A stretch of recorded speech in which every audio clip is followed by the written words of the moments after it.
For the recording, welcome back. We are ACI Course 9, Class 3 on June 16th, 2025. Let's gather our minds here as we usually do. Please bring your attention to your breath until you hear from me again.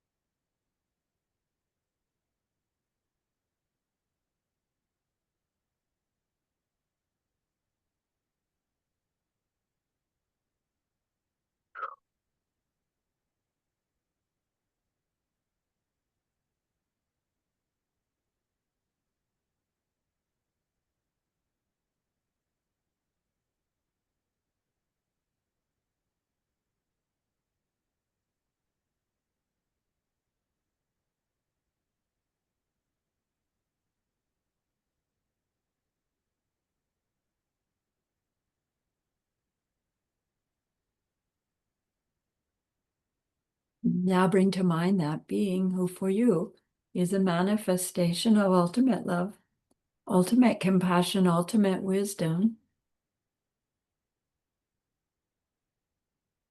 and see them there with you.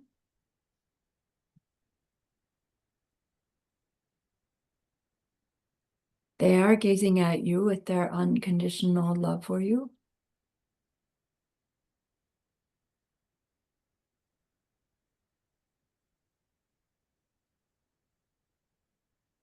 Smiling at you with their holy great compassion.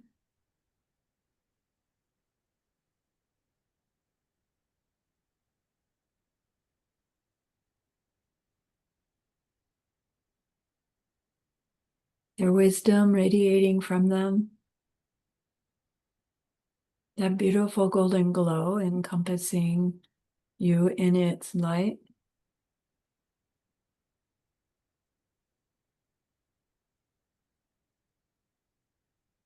And then we hear them say,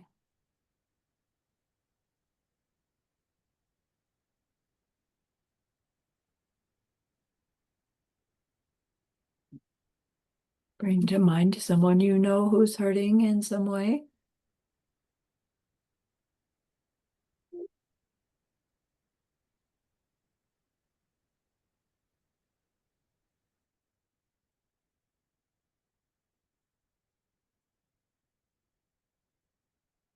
Feel how much you would like to be able to help them.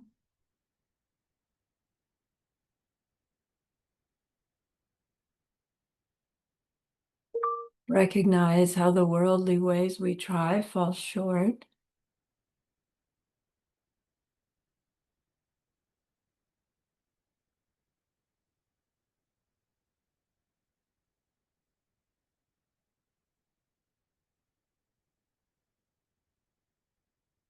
How wonderful it will be when we can also help in some deep and ultimate way, a way through which they will go on to stop their distress forever.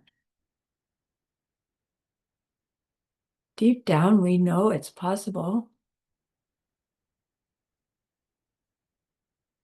Deep down, we know this is what we're meant to become.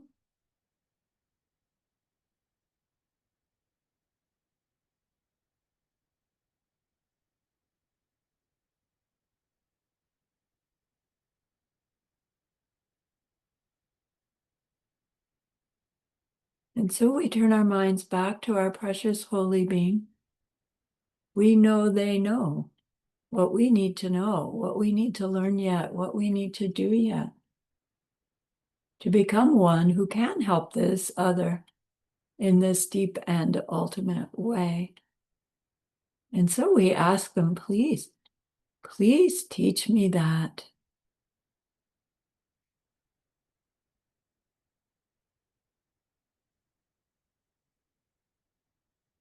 And they're so happy that we've asked. Of course, they agree.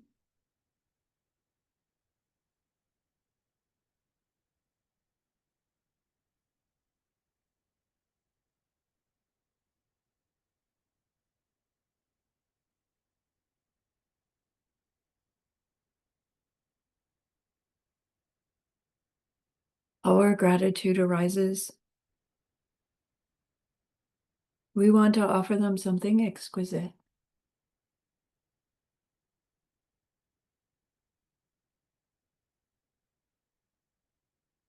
And so we imagine the pure world they are teaching us how to create. We imagine we can hold it in our hands and we offer it to them, following it with our promise to practice what they teach us, using our refuge prayer to make our practice. Here is the great earth, filled with fragrant incense and covered with a blanket of flowers. The great mountain, 4 lands, wearing the jewel of the sun and the moon.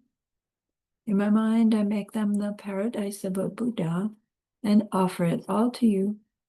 By this deed, may every living being experience the pure world. Idam Guru Ratna Mandala Kam Tayami. I go for refuge until I am enlightened to the Buddha, the Dharma, and the highest community. Through the merit that I do in sharing this class and the rest, may we reach Buddhahood for the sake of every living being. I go for refuge until I am enlightened to the Buddha, the Dharma, and the highest community. Through the merit that I do in sharing this class and the rest, may we reach Buddhahood for the sake of every living being. I go for refuge until I am enlightened to the Buddha, the Dharma, and the highest community. Through the merit that I do in sharing this class and the rest, may all beings reach their total awakening for the benefit of every single other.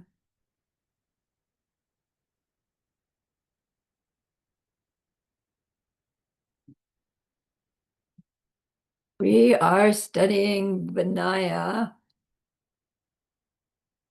vowed morality, meaning learning how to live ethically, meaning learning how and why to live more conscientiously to avoid harming others in obvious ways and in more and more subtle ways. Because my guess is we are all already people that go out of our way to avoid hurting others. But there are still ways that we do so, by accident, inadvertently, or in ways that we don't recognize are hurting because we're not quite in that mindset yet that's constantly checking, what will it be like when somebody does that to me? And using that as our criteria. But then that can go off in the wrong direction too. Because what if you were hearing this and you were alcoholic? And it's like, well, I want somebody to just be the constant source of my addiction, whatever our addiction is. And so to make that happen, we would be the constant source of somebody else's alcohol. And it's like, wait, I think that's making the seeds for getting what I want. But what I want is going to hurt me because giving that to them intoxicates their mind and they go on to do something, So it's like the system, what I do for others comes back to me. It is the explanation of how existence works. And it works for pleasant things and unpleasant things, which is why an ethical life is important. Because even when we inadvertently do something, we're trying to be kind, but we see ourselves hurt somebody, it's going to come back as somebody hurting us, trying to be kind to us. And that happens, right? So we learn the guidelines of behavior because the subtleties of the connection between what we do and what we get are so subtle that only an omniscient mind can connect those dots. And so then to help us, they say, look, here's the bottom line. Take this up and give that up. Smash samsara like an elephant smashes a reed hut. They just effortlessly walk through it. Our practice can become so effortless that we're smashing samsara as we experience it. That's where we're going. We're not already there. So that last class, we went through the chapters of Choni Lama's text that was a commentary or a review of the Vinaya Sutra. That was the sutra written by Gunaprabha. That was a survey of the Buddha's teachings on discipline. This class and the next couple is Jetsunkapa's commentary on all of the Vinaya scriptures, not just the Vinaya Sutra. So his text, if you recall, is called Gelwe Gyatso Ningpo, the essence of the ocean of discipline. So we have a lot of Tibetan in this class. Not that you need to know it, but to help plant the seeds for the language to stay and for our mixed nuts translators to get really good at translating.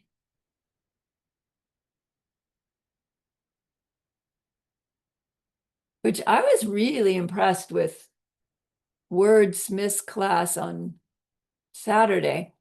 And the people that they called on to read were also able to do some translation. And it's like, wow, there are people who are learning how to translate. I was just so impressed. Can't remember who, Oscar, Dodo, a few others. Like I had no idea they were so knowledgeable. So yay, I'm rejoicing. Okay, so we are studying Pratimoksha level morality. In Tibetan, Sotarki Dompa. We'll get to it. Individual freedom vows. In Jetsunkapa's text, his opening line is Om Delek Sugirchik. Om Delek Sugirchik. We hear the Tibetan greeting, Tashe Delek, right? This is the same Delek here. Om Delek Sugirchik. In our study days at Diamond Mountain, every time Lama said Om, and they were talking about a mantra, they'd go, Om means Om, and they'd go right on with the rest of the explanation. So I'm going to do it too. Om means Om. But what Om is the sound, the vibration that represents enlightened body, speech, and mind. So it represents enlightened being, represents Buddha. But when I say the word Buddha, don't think just Shakyamuni Buddha, right? Think, right? Any Buddha, all Buddha, Buddha as not a person, but Buddha as a state of existence, which is knowledge, love, and power. Meaning, ultimate love, ultimate compassion, ultimate wisdom.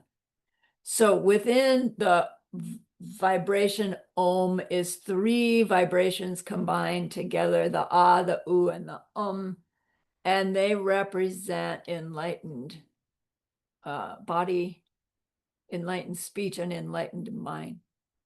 So when we say Om, we are speaking the vibration of the paradise body and emanation body. I like to say paradise being and emanation being, because the word body just automatically makes me think of something like this. And I think that really limits me in my imagining what a paradise body would be like. So I like to use the word paradise being. It makes it a little bit vaguer and more open to being, wow, and undescribably beautiful and amazing and blissful. And then the emanations, which are the way that being appears, compelled by its compassion and love to show up to any being who's ready for them. I mean, I think technically they're showing up to everybody everywhere, but only the ones that have the karmic seeds to know that that emanations could be appearing to me, would be aware of them, and then how they look to the person would be unique to the person, and how they look from their side is unique to them, right? So anyway, it's all in Om. Then the holy speech is the way they communicate to the one they're emanating to be able to help us. So we've learned all a fully enlightened being can do for us is teach us, inspire us. And they can teach and inspire by their actions without saying anything. But for us to really benefit, they're going to need to tell us stuff, right? They're going to need to communicate to us. So they use their speech to do that. And then, which is really the only way they help us in that deep and ultimate way. And then the holy mind of the Buddha, which is their omniscience, which includes the fact that they are experiencing directly the empty nature of themselves and all existence, and the appearing nature simultaneously. That is the omniscience. And the emptiness that they're experiencing is the Dharmakaya, right? The emptiness of their own mind. So in this word Om is all of that. That's what we mean by it with that word, which is why the Tibetans didn't translate it into another word to use. They just use Om. So when one says Om, we are essentially invoking Buddhas. So Tsongkhapa is using it in that way to start his book with Om. Is like he's calling on all the Buddhas to help him witness what's going on, guide him, like speak through him, right? They say he's channeling Manjushri in his writings, right? So maybe this is a clue as to how he turns that on when it's time. So Om means Om. Delek Sugir Chik. Delek. De means, what does De mean? De means happiness, and Lek means goodness. Let's go on, I'll come back to those two. Surgyuchik means let there be. Let there be, Sugurchik, happiness and goodness. He opens his book. Buddhas, please let there be happiness and goodness. And then he starts this survey of Vinaya.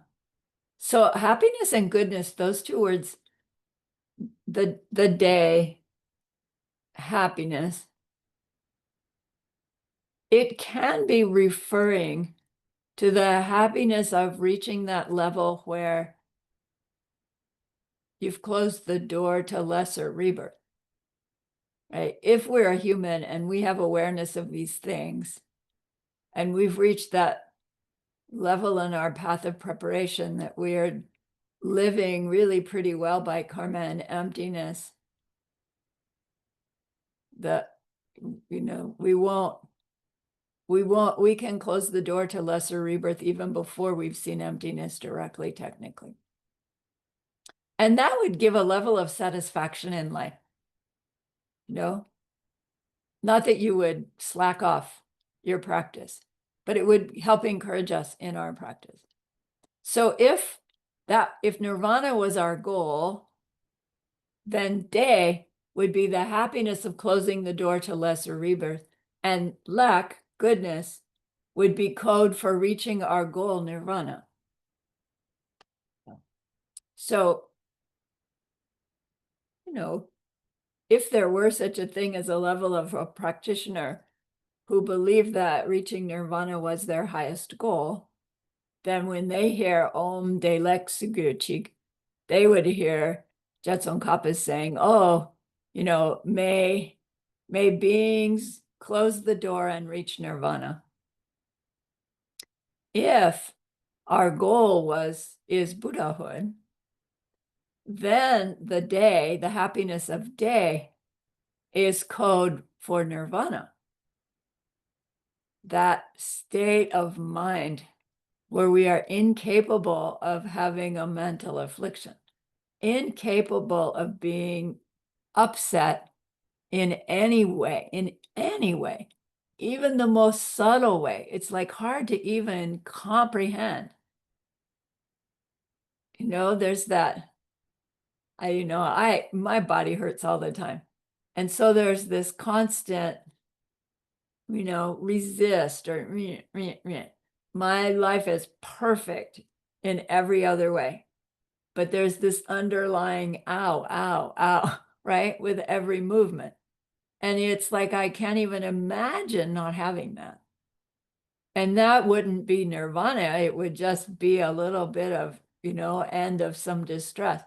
But nirvana is having burned off and damaged all seeds for any level of response that would come back to be unpleasant. So we're incapable of having an unpleasant response, no matter what's going on. So reaching nirvana does not mean all of a sudden there's no body pain, or all of a sudden there's no unpleasant things happening to us. It means we can still have that body, that world that appears to be causing negative things, unpleasant things, but our reaction to it is not, avoid, I don't want, react. And so we can reach that state of nirvana and still have a body that's gonna get sick and die. But okay, bring it on, right? Like the King of Kalinka's story. The guy who's getting all cut up and he's just loving the king more and more as it happens. So day, Jetson is using the word because he's Mahayanist. May all beings reach their nirvana by way of my book. Then, in that context, lek, the goodness of lek, is code word for reaching total Buddhahood. Having the loving compassion combined with the wisdom that's coloring our every interaction so that we are not just reaching that state of incapable of any mental affliction, but we're going on to clear out the obstacles to our omniscience, our ability to become one who knows directly what other beings need to give up and take up in order for them to smash the reed hut of samsara as effortlessly as an elephant does. Okay, so Jetsongkhapa is saying, right, through the power of this book may all beings reach Daylek, nirvana, and Buddhahood, or at least close the door to lesser rebirth and reach nirvana, which technically a Vinaya text, Pratimoksha vow instructions, is directed towards one's own personal nirvana. Right? That's what pratimoksha means. Individual freedom vows. Moksha means freedom. Prati means the individual, which is what Sotargi Dompa means. That so is the prati of pratimoksha. The tar is the moksha of pratimoksha. So tar means freedom and so means the individual. We know the word so kewo, right? A being, that being who's not seen emptiness directly yet. So sotar, it's the same word, the individual. Dompa means vows, right? Vows. So individual freedom vows is what pratimoksha means, sotarki dompa. And it's what we're studying when we study Vinaya. Now, of course, when we go on to our Bodhisattva vows and our diamond way vows, what we've learned about vows still holds to be true, of course. And both of those vows require the foundation of some level of work with our individual freedom vows. So we're learning the foundation upon which our higher vows will be built so that we can have and keep those strongly and powerfully.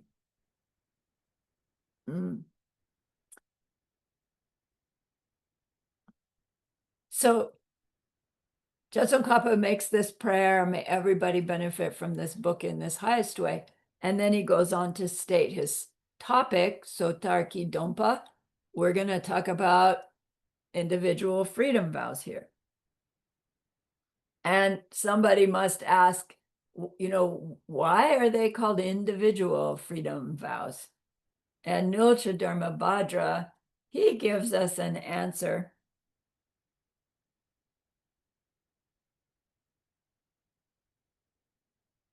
I'm looking to see if that's the Tibetan. It is, but not Nilcha Dharmabhadra. He says individual freedom vows are called individual freedom vows because those individuals who keep them will reach freedom and those who don't won't.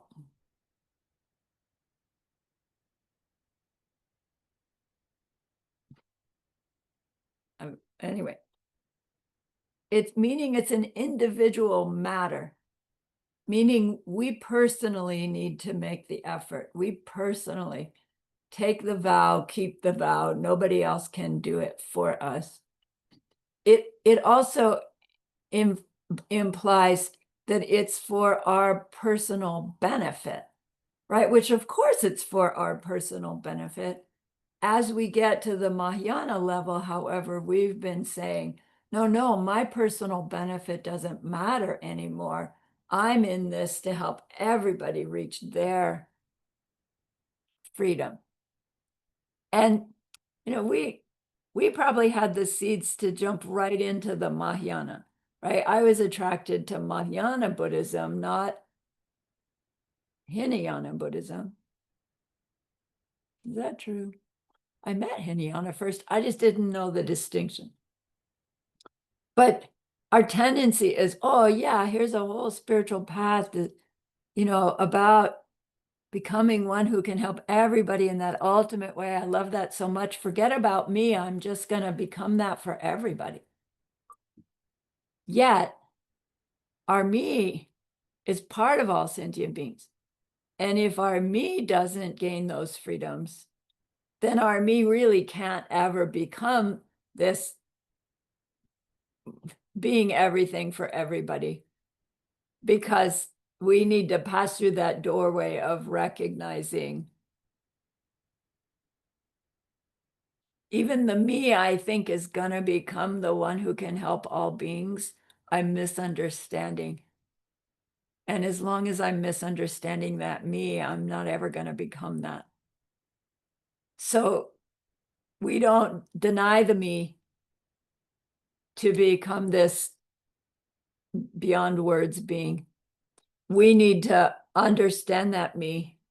And in order to be able to understand that me, we need to gain the goodness of working with how its perception of itself blocks our ability to understand the me well enough to transform it instead of get rid of it, right? If we stayed at Hinayana level, we'd be thinking, oh, I need to get rid of my ego. I need to get rid of my self-existent me. But in fact, in the long run, we need to identify it really clearly and transform it,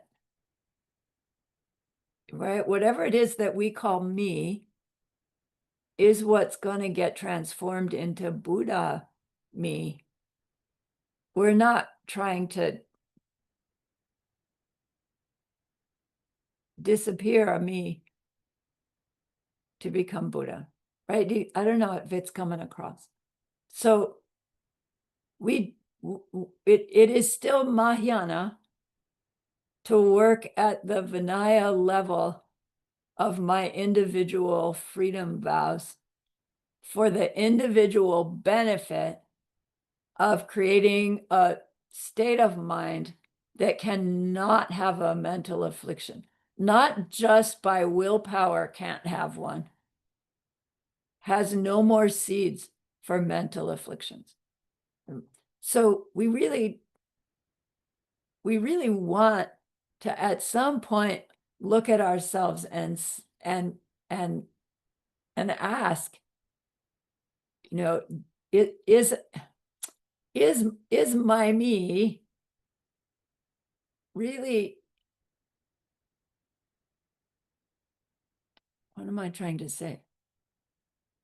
Is my me important enough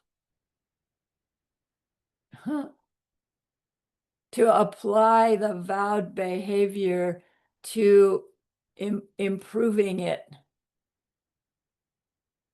Or have I just been trying to push it away and become this different being? Do you see the difference? We can't push one away and make a new one. We need to take the one we've got and retrain it. Like if you have a misbehaving dog, you don't say, okay, I'm going to fix this dog, give him back to the pound, and I'm going to go get a dog that's already trained. And see, I trained that dog. It's like, that's what our Vinaya vows, our individual freedom vows are about. We train this dog, and then we can use it to do the Bodhisattva behaviors and the Diamond Way behaviors. We can't just throw it out. So, long story short, individual vows are called individual vows because they're about the individual. You, me, and my behavior towards others in order to change my me into a being that's incapable of a mental affliction, and then go on from there. So Pratimoksha vows are the first ones we meet as we are deciding, I'm gonna determine to live in this different way. All right. So Jetsun Kappa gives us an actual definition, because Notre Dhammabadra's wasn't a definition, it was an explanation. Jetsun Kappa's definition is this one that Geshe-la gave us. Nyenjung Sampe Gyu Zhene Shenu Shidong Chepa La Dokpa. Nyenjung Sampe Gyu Zhene Shenu Shidong Chepa Le Dokpa. Let's start from the back. Le Dokpa means refraining from. Shenu Shidong Chepa. Sorry, Shidong. Shenu, let's go to Shenu, means hurting others. So refraining from hurting others, Shenu. Shidong Chepa is along with the basis. So we have refraining from hurting others, and along with the basis of that. Sampe means motivation, and gyujene means the reason why, but the reason why refers to the shenu. Gyujene shenu means the basis, which is the reason why we do the avoiding harming others or the harming others. I'll get there. Nyenjin means renunciation. So the individual freedom vows are defined as refraining from harming others, and also from the basis of harming others, and doing so for the motivation, the sampe, of renunciation. So we saw it in the last class. One of our homework questions was, what's the motivation for studying vows? It's out of renunciation.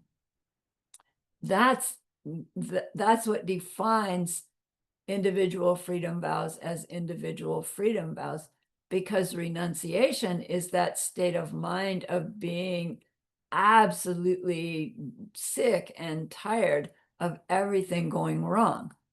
Always.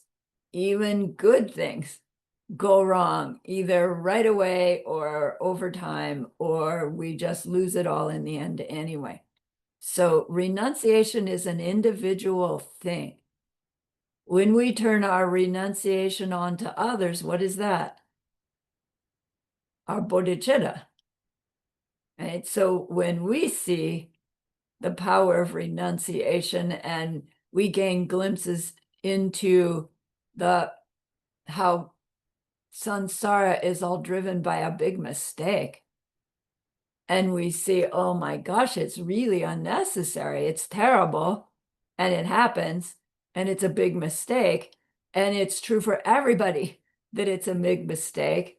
I've got to stop my mistake so I can help others stop their mistake.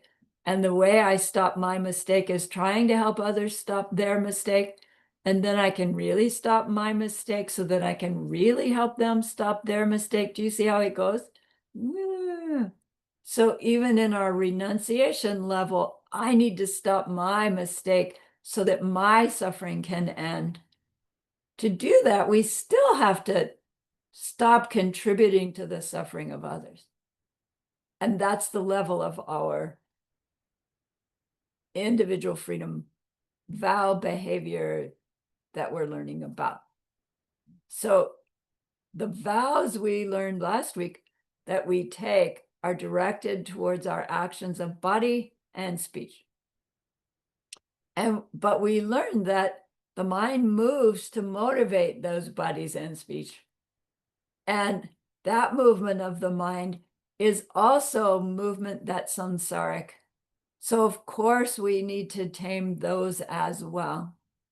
And so the vows include training or of learning to avoid those states of mind so that our choices of behavior can stop being the ones that perpetuate samsara. So the actions of harming others is the shenyu.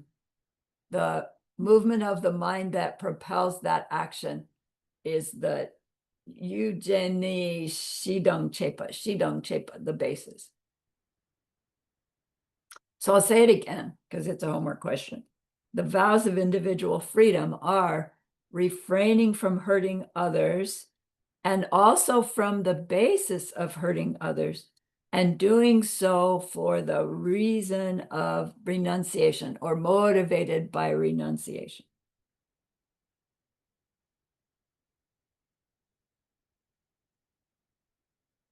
Because renunciation is an individual thing, right? That's what we're talking about. Renunciation is turned on my suffering and I want to end it. Yes, Kong Li. Yes, teacher. Sorry, just now you're saying the refraining from hurting others. This is one, and then also from the basic of hurting others. These two Right. are different. Right. Right. Okay, so the first one I'm not that clear. Refraining from hurting From others. hurting. Yes, Right. yes. That would be killing, stealing, sexual misconduct, lying, harsh speech, divisive speech, useless speech. Those 7. Uh-huh. And all And the things that are like those 7. and the basic of hurting others. Jealousy, ill will, wrong view Ah, that turn our mind in such a way that we would be inclined to hurt somebody. oh, different. Oh, okay, okay. Right? Which means, Mental versus physical. oh, okay, okay, okay. Yeah. Thank you. Okay. So in order to get our vows when we're in our position and in the ceremony, in order to actually get those vows, we need to have some level of renunciation in mind. Right? Otherwise, whatever is happening in that ceremony will not result in having the actual vows. We'll talk about that in a moment. In the olden days, our reason for taking vows could have been to want to get out of something. So in referring to ordained vows here, maybe more than individual or in lifetime lay vows. But if you took ordained vows in the olden days, it meant you really did give up the home life and you went to live in a monastery. And once you're in the monastery, right, anything having to do with your home life, your family business, your responsibility to your family, it's all gone. You in the monastery, right? You're responsible for your monastery work. You own nothing, right? You have a begging bowl and your robes and apparently a water filter. And that's all you own. Everything else, right, is in community. And so in the olden days, there could be the case where maybe you are a businessman and you're right, you owe a bunch of loans and your family's not doing well. And to get out of it, you say, I'm going to go join the monastery. I'm going to become an ordained person. And you just ditch out of your personal responsibilities. Right now, technically, I think if the monastery knew that was your motivation, they'd say, no. But right, theoretically, you could avoid life's stressors by going to the monastery. And, you know, if you did that and with that kind of motivation when you took your vows, you wouldn't get vows anyway. But it could happen. Nowadays, when Westerners take vows, take ordained vows, there isn't the system set up where you go and live in a monastery. So it's pretty bold actually of Westerners to take ordained vows and then still live as householders, but not be householders, right? In that process, it's extraordinarily, right? It's a different thing. And so nowadays they say, well, Geshe-la was saying, our motivation for taking vows is probably not so that I can ditch out of life, because you don't get to. But if our motivation is, wow, it would make me somebody special, right, amongst my community, it would draw attention to myself. Or, you know, if it somehow fed your ego to be an ordained person because you were so bold to shave your head and put on those weird robes, you know, like wrongly motivated ordained vows don't become ordained vows. You may think you have them, but right, they wouldn't have really come on because the renunciation wasn't really there. Okay, so anyway,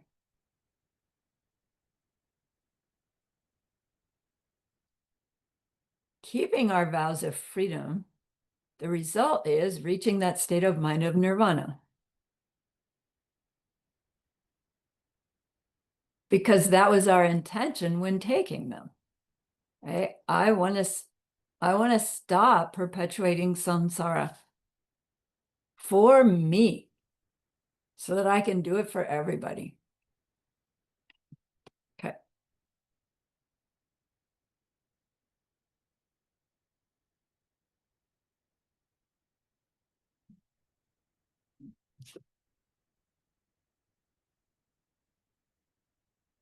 So Jetsun Kappa is pointing out that although the Vinaya, it is generally speaking a guide for our speech and action, we need to be clear that our mental processes that give rise to those speech and actions is what really does all the damage.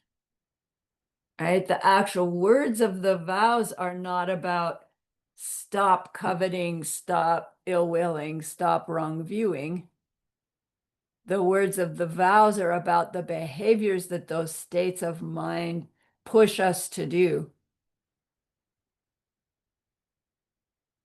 Because we can work at the behavior level. And that's what will help us work at the mental level, change the mental level. It's much harder to work at the mental level from a vows perspective. So Jetsun Kappa goes next into six categories, like six different aspects of that we need to understand about individual freedom vows. So he's describing the six topics he's going to cover in this text. He calls them the six categories, but then we get the word category again in a moment. It got a little confusing in last night's class. So here's his six. It's a verse in his text, but I separated it so that we could see the six. But this is all one sentence. It goes like this: no dong, ni rabje dong, so soy nunzen, gewe ten, tongwe gyu dong penyun. No dong, ni rabje dong, so soy nun zin gewe ten, dong we gu dong, penyon.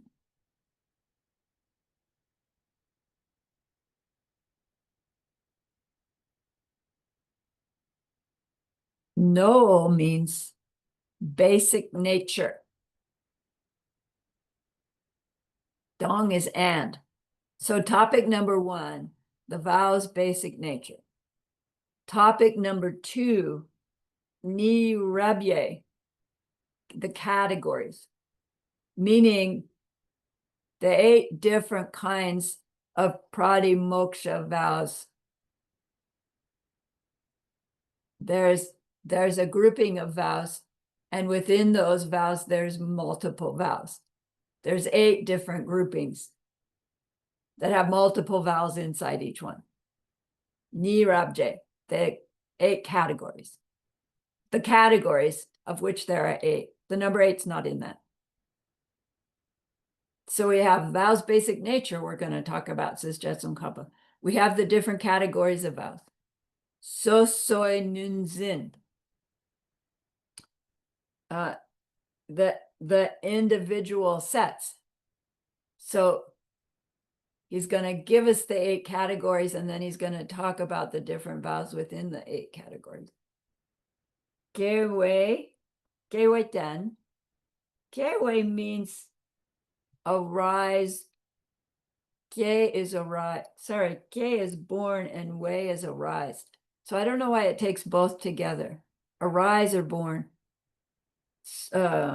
Gewe den, the basis from which the vows arise. Right? How do they come on? How do we get them? How do we get those vows? Gewe den. And then dongwei gyu is how they are lost. So separate topics.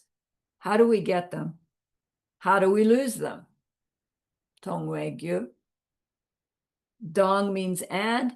Pen yun is the benefits of keeping them.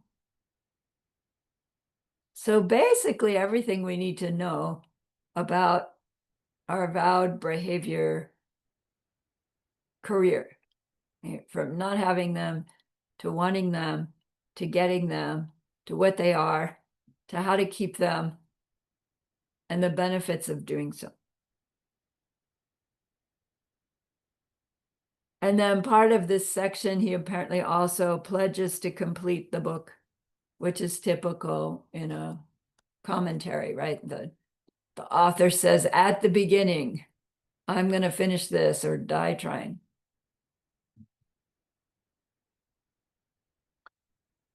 So he starts with the basic nature of pratimoksha vows. What are vows made of? You know what? Let's take our break a little early because this is long and complicated, and we'll start fresh. So I'll pause the recording.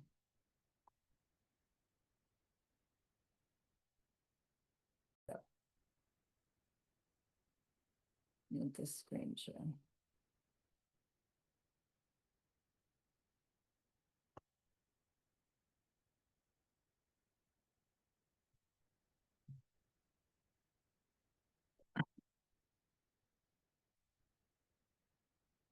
So if we think about it, what do we think of a vow is actually made of?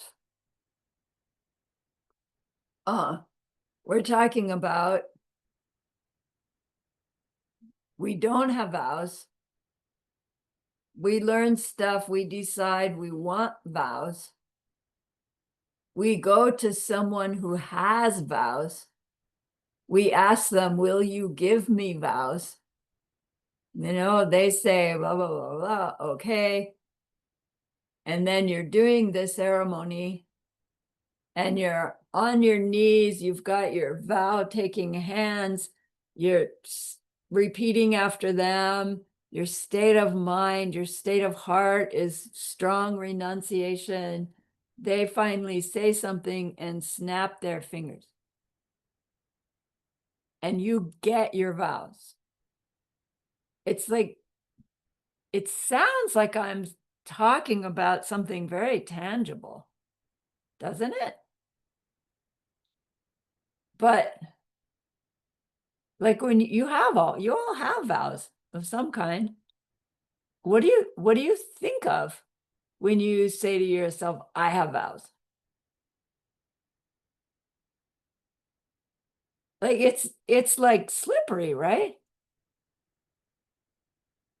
I'm definitely different, but it's not this tangible thing. But it has to be something, because I can break them or I can add to them. They can diminish and they can grow. But what are they? Are they a physical thing? Are they an existing thing? Yes. Remember that org chart of all existing things? Are they changing things? Must be, because they say I can break them. Are they a changing thing that's a physical thing? Are they a changing thing that's a mental thing, something which is clear and aware? Are they a changing thing which is neither physical, neither mental, but still an existing changing thing? What is these vows? And so Jason Kopp is asking the question as well. And it's a long investigation. And in the end, he's going to say more than once, this is actually really confusing. So if you feel confused by the end of my discussion, we're in good company. It's one of these things that I've got parked on the shelf that I figure when I'm getting closer to omniscience, I'll understand it better. But I understand it well enough to say, okay, I believe in vows. I'll take them, I'll live by them as best as I can. Okay? But it's worth working it through. So if we said our vows, mental, physical, or something, an existing thing that's neither, our answer would need to be, it would depend on what school you're in. Because we're talking about a functioning thing, and whether a functioning thing has what kind of existence a functioning thing has. So curiously, the lowest school, meaning the school with the most basic understanding of dependent origination and emptiness, and the highest school, meaning the one that has the most subtle understanding of the meaning of dependent origination and emptiness, both of those schools say vows are actually physical things. But they say so for two different reasons. And then the schools in between say, no, vows are not physical things. But at least for this class, they don't come right out and declare what they think they are, right? Which you will investigate it a very little bit. So I didn't give you the Tibetan, but Jetson Kappa writes, De dong lu nak le suk chen yin she dupa. That phrase means, in answer to his question, what do we think vows are? His answer is yin she dupa. Some people believe that these vows of body, speech, karma are something physical. So that statement, some people believe that the vows we take of body and speech are physical things implies that some people think they're not. And that starts his discussion of who believes they're physical things and why, and who believes they're not physical things and why, that help us figure out where we fall in that continuum on any given day, actually, and then how that's going to help us in our understanding of getting vows and keeping vows. So it goes like this.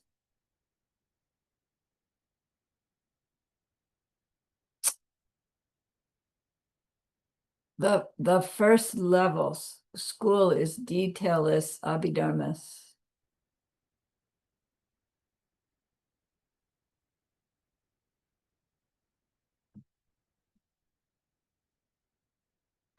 I thought I write right here it is, by Bhashika. Also known as Abhidharmas because they rely on the book, the Abhidharma Kosha, but they're not named Abhidharma Kosha book because what they're studying, they call it higher knowledge. But they're not actually referring to the higher knowledge in the same way that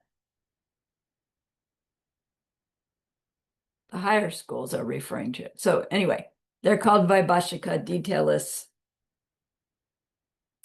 It's the first level of understanding of dependent origination that says, look, nothing's self-existent because everything exists in dependence upon its causes and conditions. So we could say, you know, of course, we already know that. Nothing profound about that. That's like science. Everything depends on something else. We are all interconnected. That's all true. So this school says then that these pratimoksha vows as existing things, they consist of the colors and shapes moving around. Like the vow is something physical that permeates our bodies, our color and shape that moves around. Our vow is something that permeates these colors and shapes moving around, in similar to how oil permeates a sesame seed. So if you cut a sesame seed in half, right, you can't take it and pour the oil out of it. But if you crush a sesame seed on a piece of paper, you get the oil stain out of it. So you know the oil was in it, but it wasn't like in it like a capsule of liquid. They say further that our vows are like the fire in a forest fire.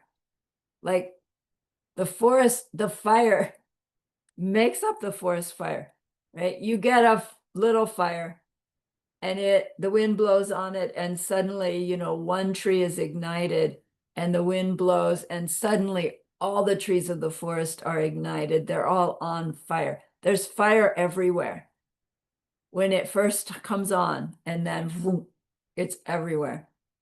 So in those two ways, our vows like go vroom, everywhere in us, and then it permeates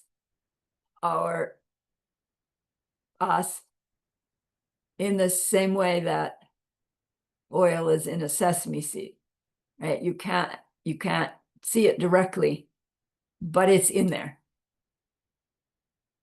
So they say because those vows are vows to avoid actions, physical actions and speech actions, then the vow itself must also be physical. And it's like, I don't quite get why the vow has to be physical just because it's directing or impacted by up our physical deeds. But there it is. If it takes a physical deed to break the vow, then the vow itself has to be something physical or they can't touch, right? Arya Nagarjuna. Not that Vaibhashika studies Arya Nagarjuna, but if it takes a physical deed to break a vow, the vow must be physical in some way. Physical in speech. Yes, Roxana? Would it be, dear Lama, if it depends on our 5 hips? What the senses are telling us in our mind for them to be physical or not? To respond? Right, right. And that's highest worldview talking. Okay.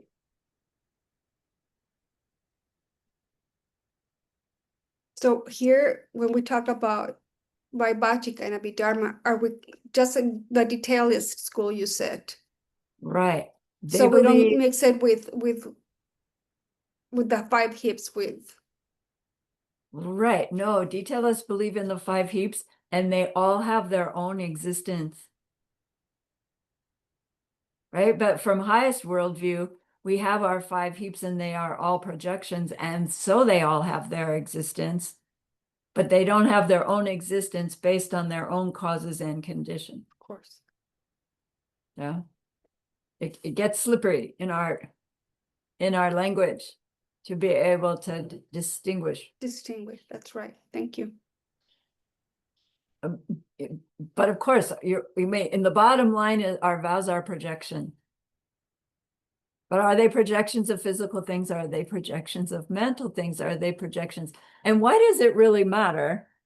It matters because the better we understand, or maybe even the better we don't actually understand, the better we understand that we don't actually understand, the better we can keep them. The whole idea is that the more we understand about vows theoretically, the better we can keep them, because our motivation won't be relying on because some authority told me to. Right? If we rely on that, if we lose faith in the authority, everything else breaks down.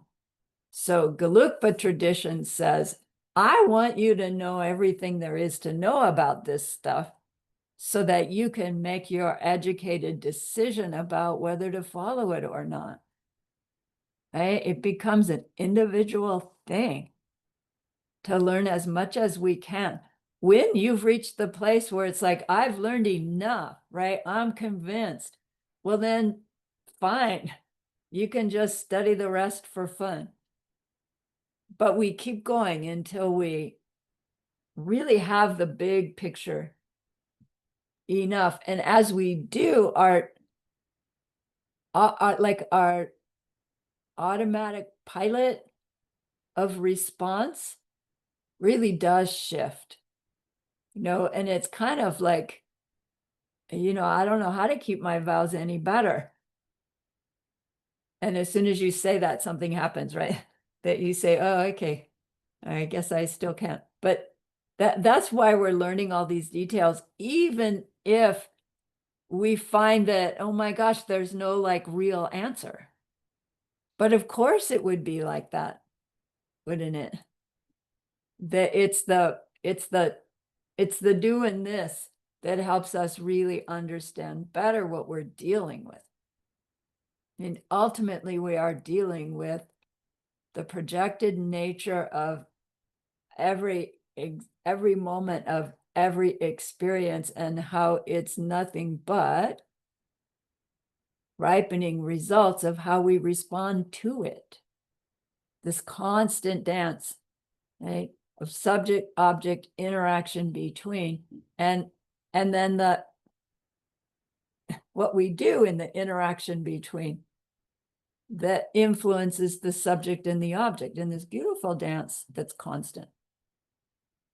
So we let ourselves go through the different levels of, I believe everything has its own existence, dependent on its own causes. Now, from that level, what's a vow going to be? It's going to be really something that I get, something that I actually own, something to take care of, to protect, right? That I could break, I could damage. It becomes a real thing. Whereas if we go into it as, oh, my vow is nothing but a projection, right? Do you see how it could be less important to us if we don't understand clearly what we mean by projection? Is that projection makes it real, makes it the most precious thing I could have, right? So we're dancing between these different levels of understanding. Intellectually, we get the highest one. But in our deep reaction, I'm often back at first level school. You know, these things have their own existence. And how I react to them is going to help or hurt. Right? But I don't know. It's every time I go through these schools, it's like more clear how amazing it is that they point it out to us again and again, because we are just, I am floating between these different schools constantly all day long. In how I believe in the reality of the thing, mostly in that lower school, to be honest with you, because it's so automatic. Things are in them from them. Okay. Yes, Kunling. Teacher, just now what I'm trying to say, which we need to understand the Vinaya first, okay, the vow first, then only decide whether we want to keep it or we want to keep on studying it, is it? So, Correct. but first we really have to understand what vows are about. Right.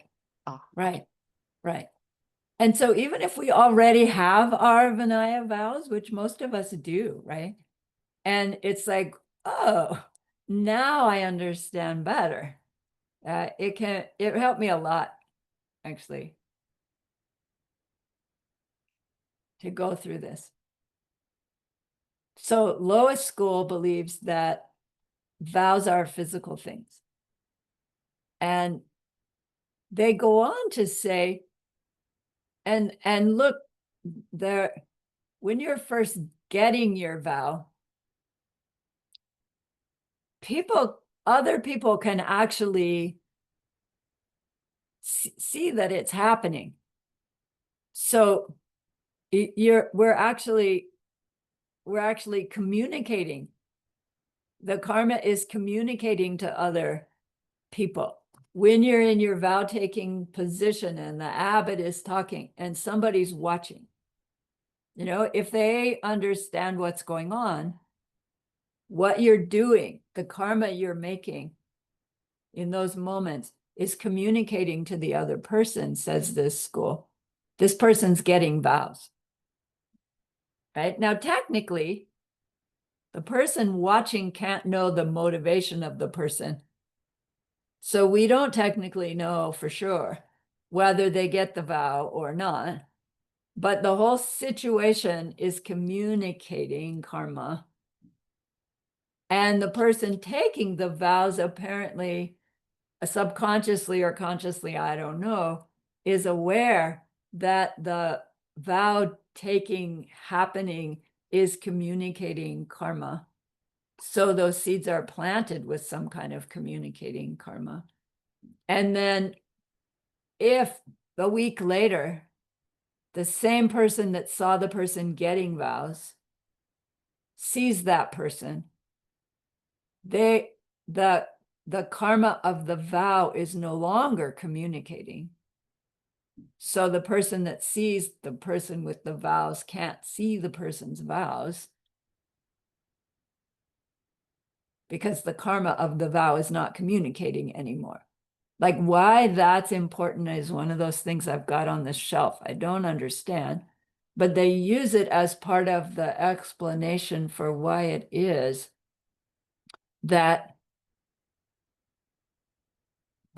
getting the vow that we get at that time must be a physical thing because somebody can see you do it. You know, as I'm watching somebody get vows, I don't see the vow, but I see that they're getting it. So somehow, right? Something's happened with my eyeball that I've seen something that doesn't register as color and shape, but registers as an existing thing. I don't know. Vaibhashika says. So therefore, vows are physical things. It's helpful to think of it that way. Something we have, something to take care of, something to check on, something we can break or we can grow. Then highest school, Madhyamaka Prasangika. Madhyamaka means middle way. Prasangika means consequence group, or, you know, you can say a one-liner and the consequence of the person hearing that one-liner, if they thought about it deeply enough, they would figure out karma and emptiness. Like they would come to the conclusion you wanted to say to them, but you knew if you just said it to them, they would reject it. So you give them this other sarcastic remark, and if they just think about it, they come to the conclusion you wanted to say. But if you said what you wanted to say to them, they wouldn't understand it. Whereas if they figure it out themselves, they understand it in a deeper way than you could ever have conveyed it. And you middle way know that. So you answer in these sarcastic one-liners instead.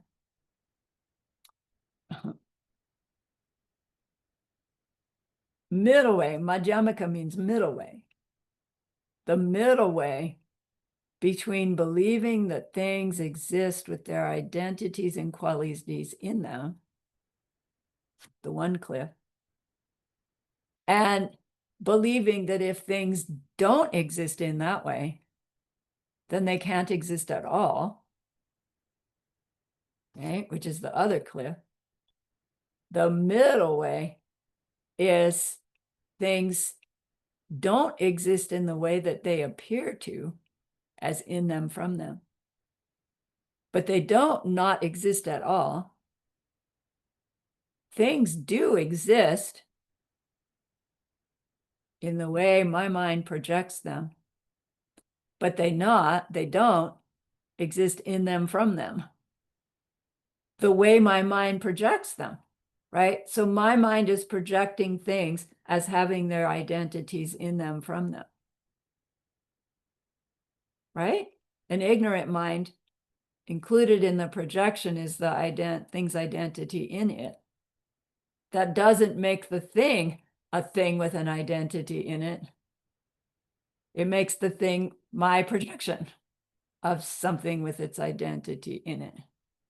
And there's the rub, because by projecting it with its identity in it, I've already replanted a seed with its identity in it. How do we ever break the cycle? We take vows, amongst other things. So middle way, they also, highest middle way, right? The school of Nagarjuna, the Gelugpa school, that they also believe that vows are physical in nature, but they give a different reason than the detailists do.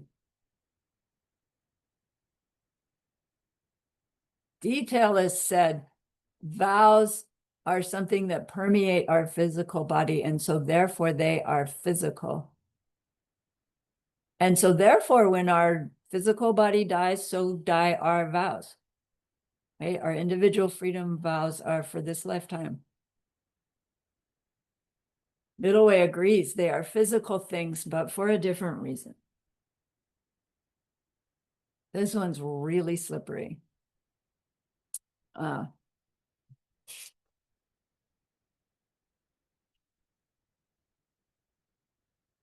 Middle Way says, our vows are a conceptualization of the behaviors of the vows, which are vows of form. So the individual freedom vows are vows to avoid physical and speech things that we would ordinarily do that now we're saying we will avoid doing. Even when we visualize ourselves doing or not doing a physical thing, that conceptualization of that event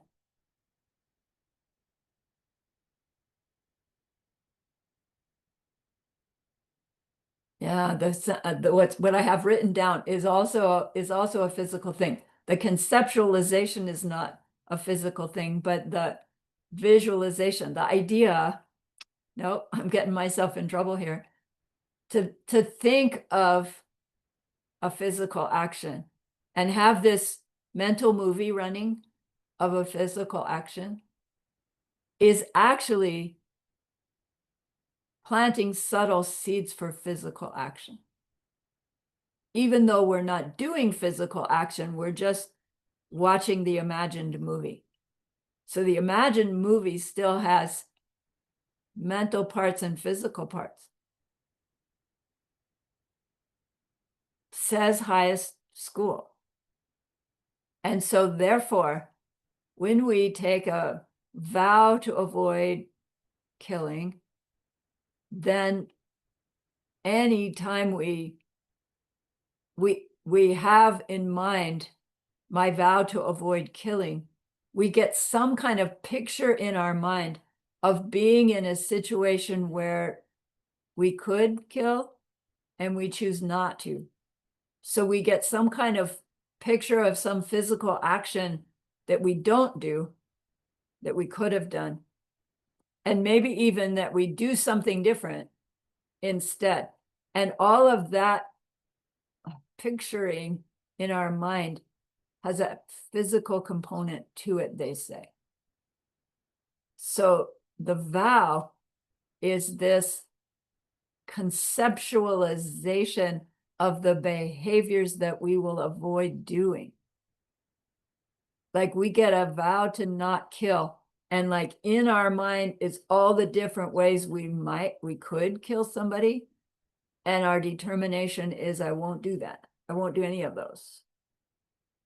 And the specifics haven't happened yet.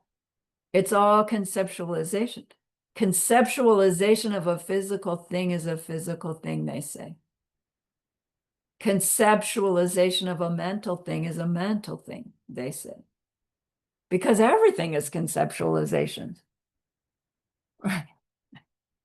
This one and the vowed one. Even though we can't see it with our eyes, our ears, our nose, right? We think of it as a physical thing, and so it is a physical thing. Like, I don't know. I like the Vaibhashika story better. Okay, physical thing, something I have, it permeates me. I will try to relate to it and have it guide color my choices. This one's so much harder. A conceptualization of a physical thing is a physical thing. And our vows are conceptualizations to avoid physical actions that harm, and so they're physical. When you figure it out, you let me know, okay?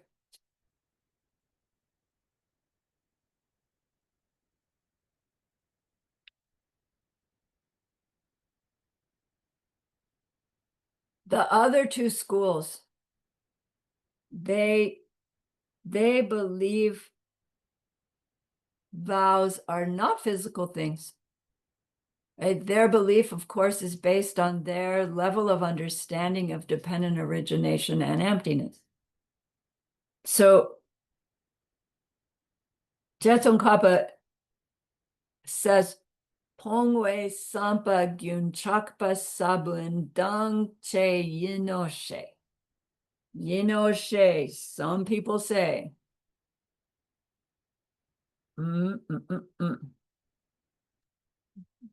Gyun Chakpa Sabun is the mental seed. Gyun Chakpa is the continued intention in the mental stream. So this phrase, Pongwei, is to give up Pongwei means to give up. What we're giving up is those 7: killing, stealing, sexual misconduct, lying, harsh speech, useless speech, divisive speech. Giving up those 7, the intention, continuing along in the stream, the intention continuing along in our mind stream, those mental seeds continuing, some people say. So some people say that the vows are this continued intention that's carried along in the mental stream to avoid those 7 behaviors in this when the circumstances arise that we could. Like, yeah, that sounds right. That sounds like highest school, doesn't it? The vows are this continued intention carried along in the mental stream in the seeds. So once we've planted our seeds with vows, then theoretically every seed we plant thereafter has the vow in it as well. And it's continued along. So the vow is a mental seed. It's part of our mental seed. So now, is it physical? No. Is it mental? Is it self-aware? No. Like, what are our mental seeds? Are they physical things? No. Are they themselves aware? No. Are they changing things? Yes. Are they existing things? Yes. So they must be in that category of existing, changing things that are neither physical nor mental. No, which they used to say facts, right? There isn't, when Geshe-la offered this first, it's like, it sounded like there was almost nothing in this category of Demen Dushe. But as we study more, as I studied more, it's like, there's more and more things in this category of things that are neither physical nor mental.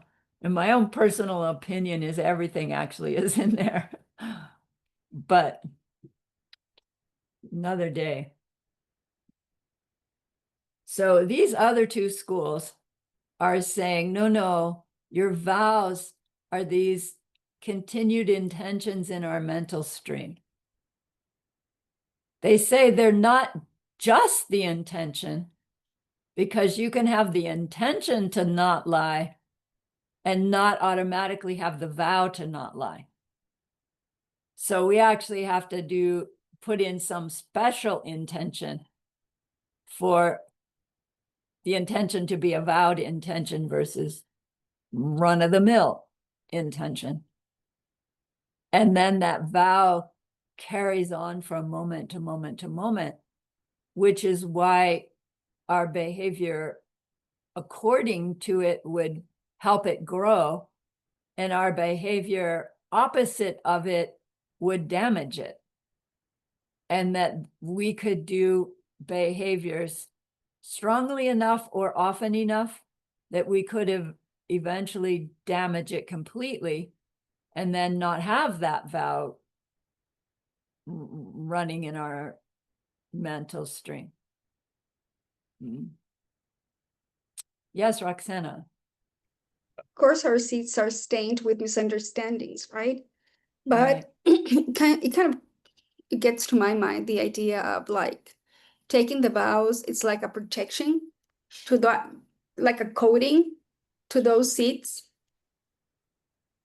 Like either when they ripen, that like that coating, like a cover, like they're covered, like they're like there's a protection that ripens that are triggers to do a good behavior instead of a bad behavior. That's what comes to my mind when you take the vows. Could it be something like, It I could be mean, like that. if your Right. consciousness aware, of course, and Right. Right. you have the karma to identify it. Right. Right. And thinking of it like that, it would take me a while to work it through. It feels like what gets coated in that way or imbued like the oil in the sesame seed Mhm. would be the subject side Right. within each seed, because it doesn't coat the situation, No, but you have right? the But knowledge to respond. right, your subject side is colored in such a way that its impulse to act in the old way is somehow lessened, and the new impulse to act in the new way is somehow strengthened. But if it were automatically in those seeds, it wouldn't take us any effort to apply our new choice.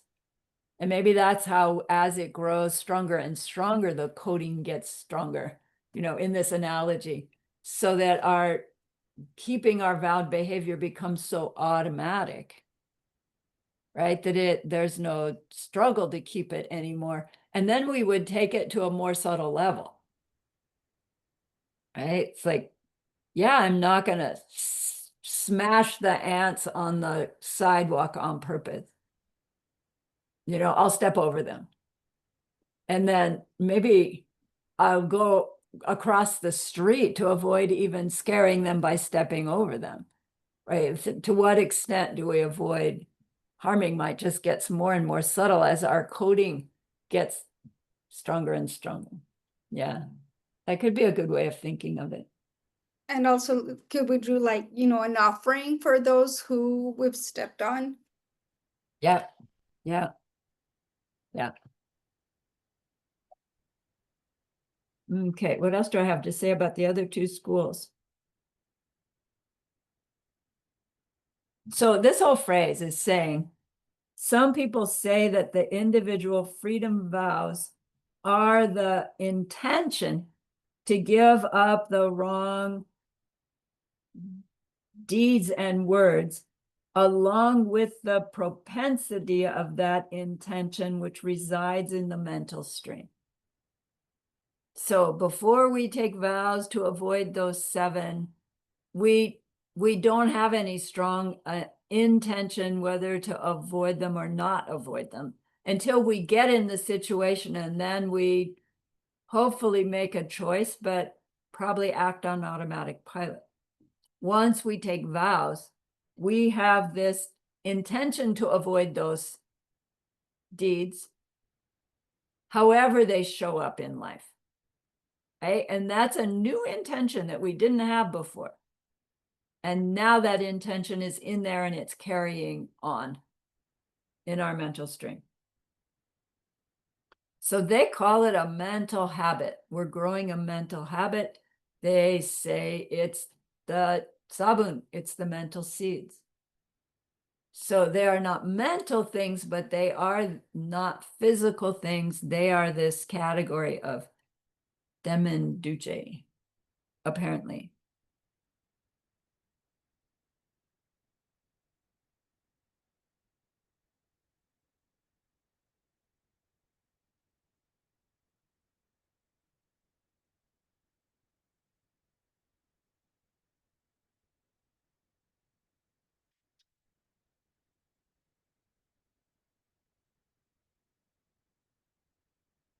So just for completeness, Geshe Michael said, the sutras, also known as Sautrantika,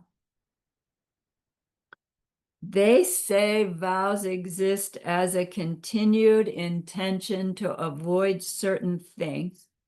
So they act to have you think, oh, I shouldn't do that when we're about to do something. And the vows act to remind us. Then Chittamatra, mind-only school, they also say vows must exist as a mental seed because they can be broken even in meditation, they say. Now it's like, wait, meditation, I thought, was one of those times when you really can't make bad karma because you're sitting on your cushion, you're in your mind. You know, you don't act on anything that arises until you're done. But Chittamatra says, no, you can break, you can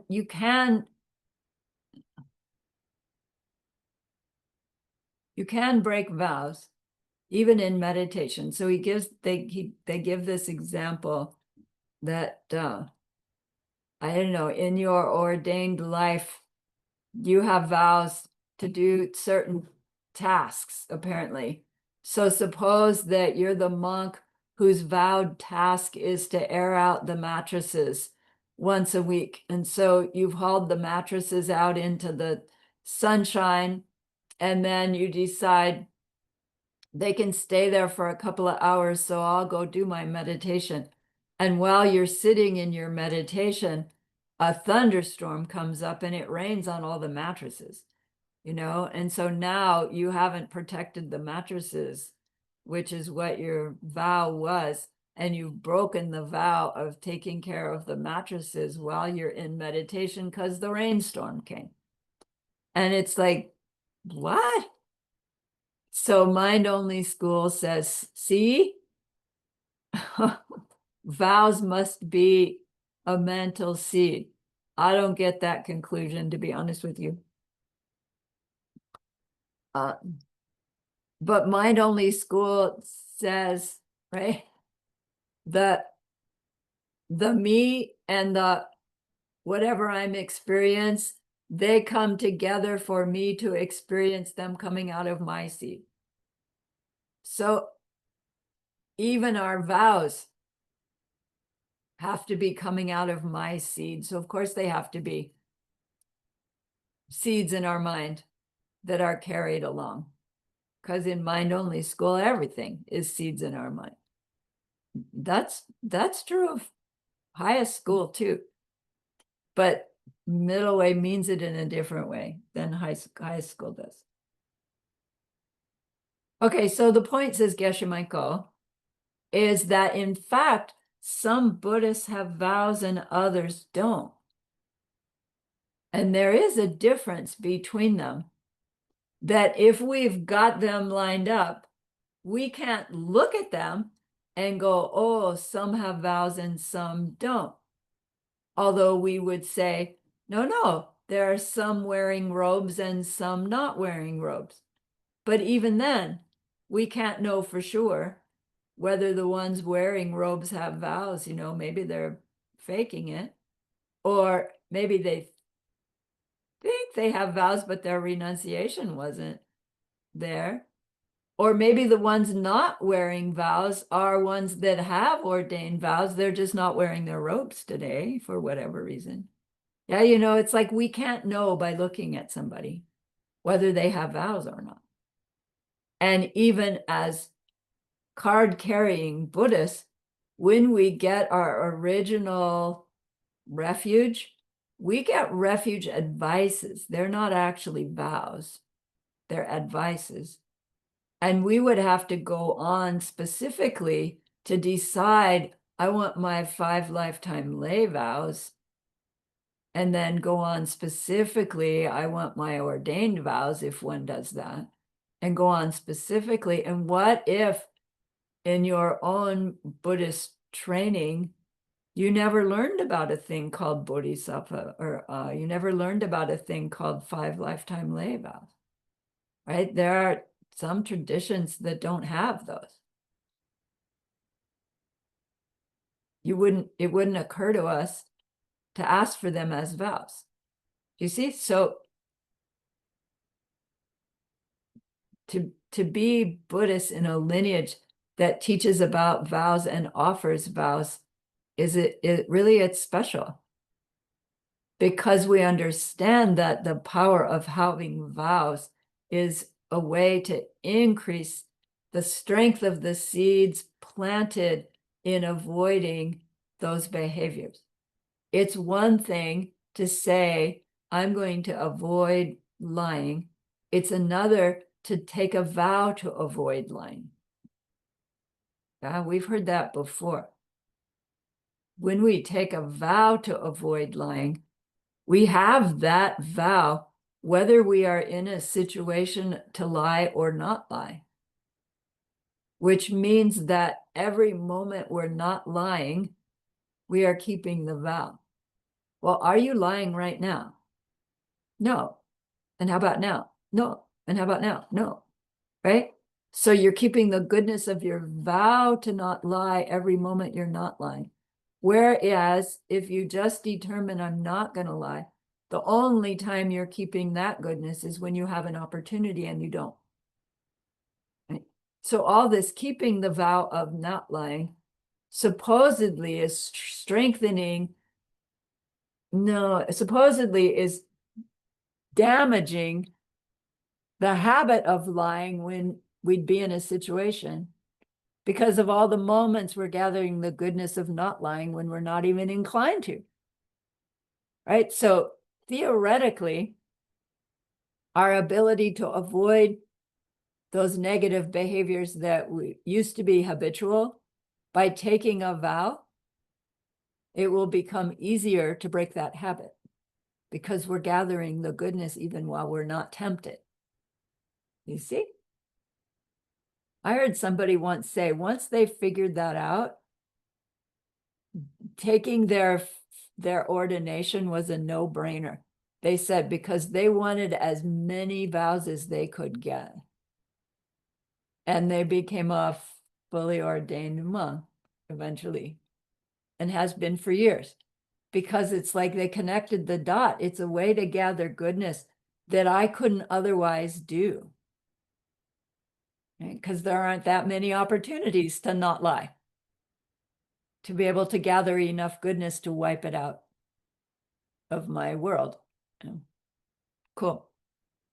So lastly for this class, really quickly, Jetson Kappas gives us that 8 categories of individual freedom vows. So his second chapter in his book, or not second chapter, but second section of the 8 sections, is this 8 categories of individual freedom vows. The 8 different groups of vows that one could take. Not that we have to take all of these. Nobody says you have to take vows at all. So one of them is called Nyenye. Nyenye is the one-day vows. One-day vows means for one 24-hour period of time, I take vows to avoid a certain set of behaviors. Basically, it's deciding to live like an ordained person for 24 hours. Geshe-la says deciding to learn to live like someone who's in nirvana for 24 hours kind of implies being an ordained person is nirvana-sizing, and we think I would argue that, but you determine to avoid specific behaviors really intentionally for one 24-hour period of time. And we'll learn the details of that.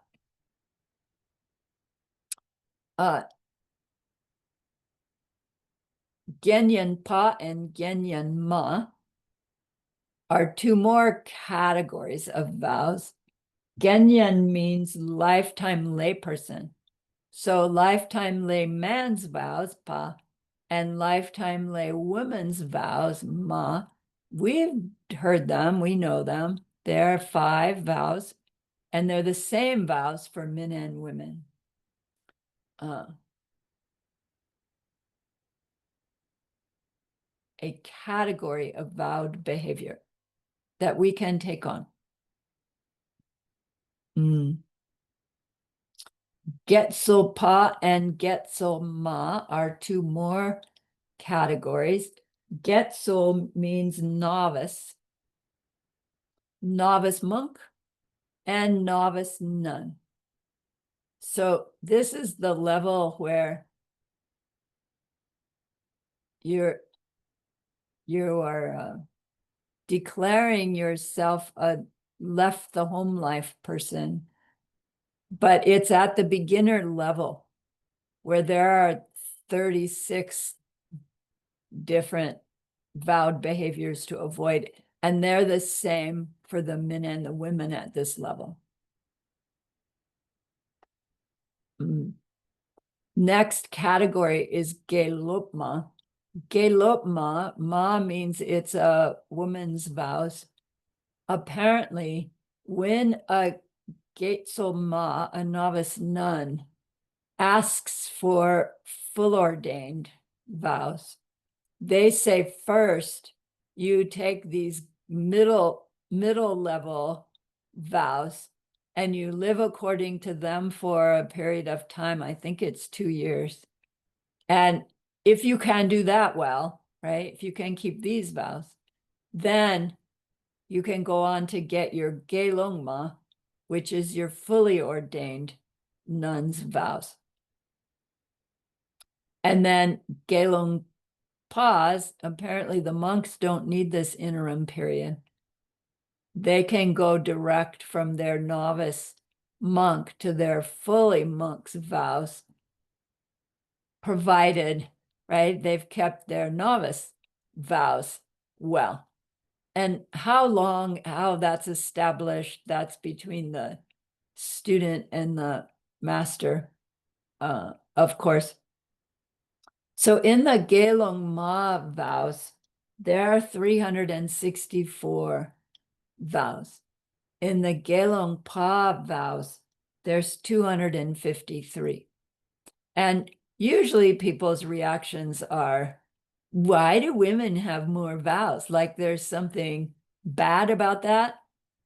When we learned about vows, like the more the better, it's like, oh, women get more vows, so their practice is gonna, right, skyrocket faster. All of those vows have to do with how to live in a community amongst a group of people who are broken, right? Who have mental afflictions, who don't know how to really get along. And for both, their interaction with the opposite sex, right, is a big part of where things are broken and misguided and trigger misperceptions. And so for women, we have how to get along with each other and how to get along with the opposite sex, ordained or otherwise, in a way that keeps both parties, you know, not tempted in any way. So because women's bodies have some extra needs over men's in terms of menstrual cycles and all of that kind of stuff, there are these additional guidelines for behavior to help it be easier, right? So that there's less conflict in that community. So we can keep our vows better. So Chris, you had a question about a bit back. I think you answered it because it was like there's 111 vows difference. It's like, what category are those in? And I think you just explained it. Yeah. Right. All right. So in our next couple of classes, we'll go through these the specific vows within these different categories to the extent that we can.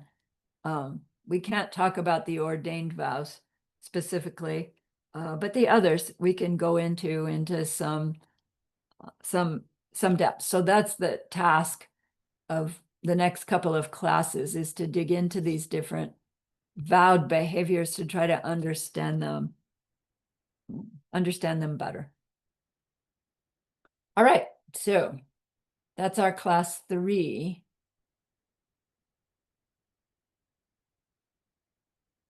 So remember that person that we wanted to be able to help at the beginning of class. We've learned a lot that we will use to help them in that deep and ultimate way someday. And that's a great, great goodness. So please be happy with yourself.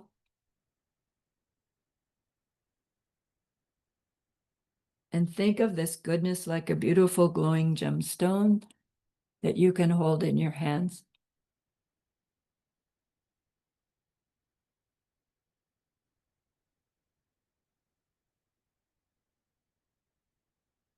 Recall your own precious holy guide. See how happy they are with you.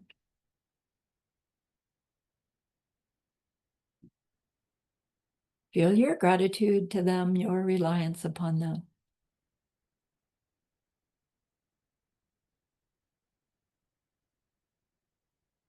Ask them to please, please stay close, to continue to guide you, help you, inspire you.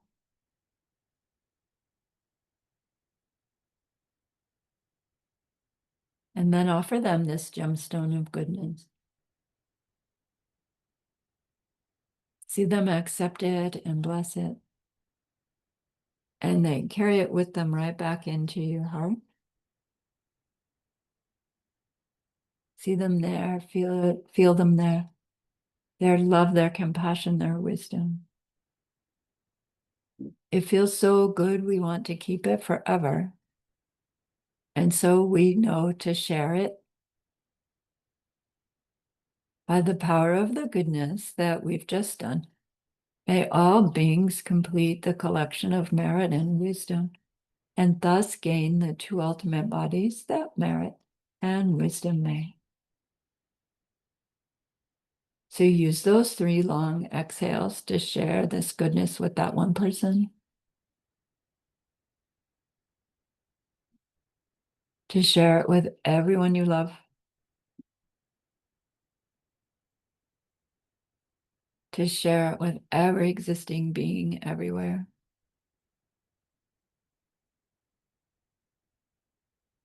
See them all filled with loving kindness, filled with the wisdom, and may it be so.